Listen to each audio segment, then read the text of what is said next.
Sometimes standing up to tyrants and crooks is a family affair, as our next guest will illustrate. Let me first take you back to 2008, when a Russian tax lawyer named Sergei Magnitsky uncovered a $230 million tax fraud scheme that he said involved Russian government officials. He was arrested, imprisoned without trial, tortured, and killed.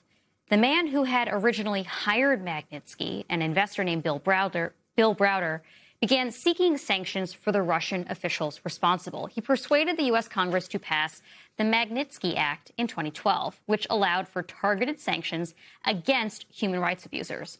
Browder has been banned from Russia since 2005, and he is pretty high up on their global enemies list. Joining him now on that list is his son, for different reasons. Last month, Russia sanctioned and barred from entry Alexander Browder, a 17-year-old high school student. Alexander has been tracking a modern-day method of money laundering, which uses cryptocurrency. And while he is tracking cases all over the world, his work uncovering an alleged Russian cryptocurrency scheme has made the most waves and caused him arguably the most trouble. His report states that Russia has created a crypto coin called A7A5 for the specific purpose of evading sanctions placed on Russian businesses by Western countries like ours. The Kremlin has denied involvement in the scheme, accusing Alexander of spreading misinformation. But Alexander alleges that this cryptocurrency, this Russian cryptocurrency, acts as the laundering tool for money trading hands illegally, and that hackers, drug dealers, and sanctioned businesses are using illegal online marketplaces to transform that cryptocurrency into real cash. His report states that the company issuing the cryptocurrency is backed by Russia's own state-owned bank. And Alexander says that this one cryptocurrency coin, A7A5, has been used in over $100 billion of illicit transactions in the past year alone. Joining me now is Alexander Browder, founder of Global Cryptocurrency Laundering Database. So, Alexander, I have to ask, you are a high school student. You are not a professional forensic analyst or international law enforcement officer.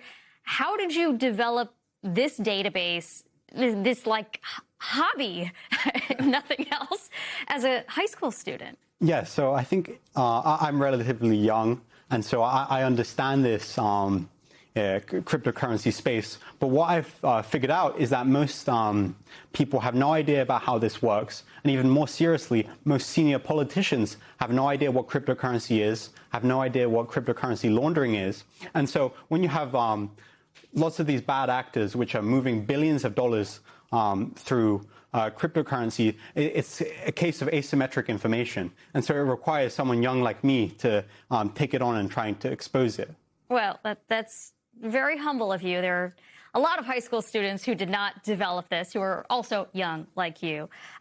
You report in your database that this A7A5 Russian cryptocurrency was specifically designed to evade sanctions.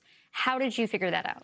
Yeah, so just to back up, over the past year and a half, I created the largest open source database of cryptocurrency money laundering.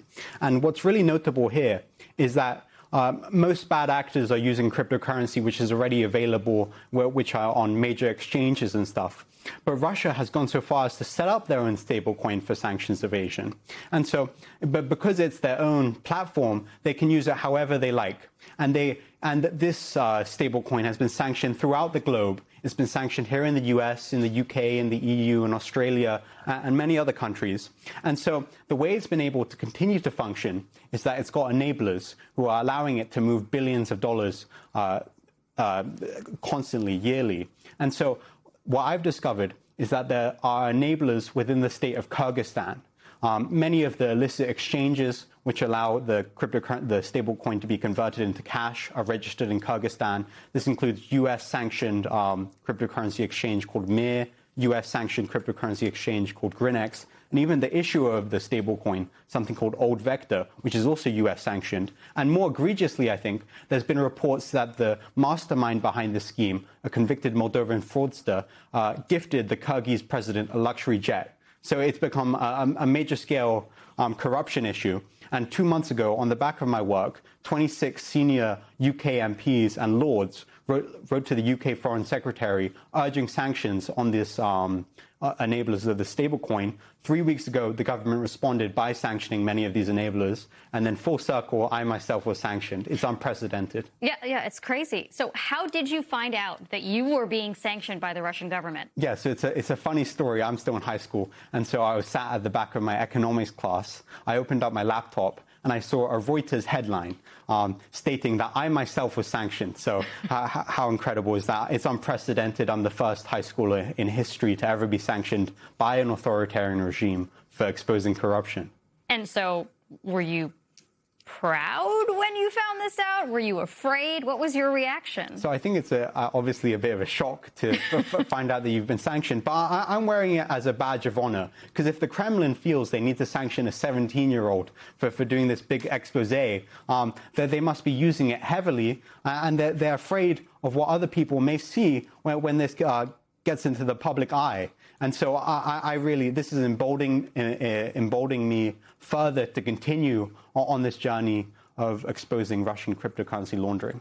And do your classmates know? Are they impressed, or they tease you, or what? I think it's a mixed bag. Obviously, they like the work I'm doing, but obviously it's a shock to see someone sanctioned at 17. But I'm really proud of myself, which is nice. And what have you learned from your father about how to deal with Russian intimidation? Yeah, so I've always been inspired by my father, but I'm biased. He's doing incredible work, and I've been around people who are doing such courageous things, whether that's human rights officials or people bringing justice for those who don't have voices. And I've always felt, growing up, my father's lawyer, Sergei Magnitsky, was killed 6 months after I was born, that I should be doing something to bring justice for people who may not have the voices to bring justice for themselves. And this cryptocurrency issue, as I said, requires a young person. So I figured, well, why don't I do something to try and contribute?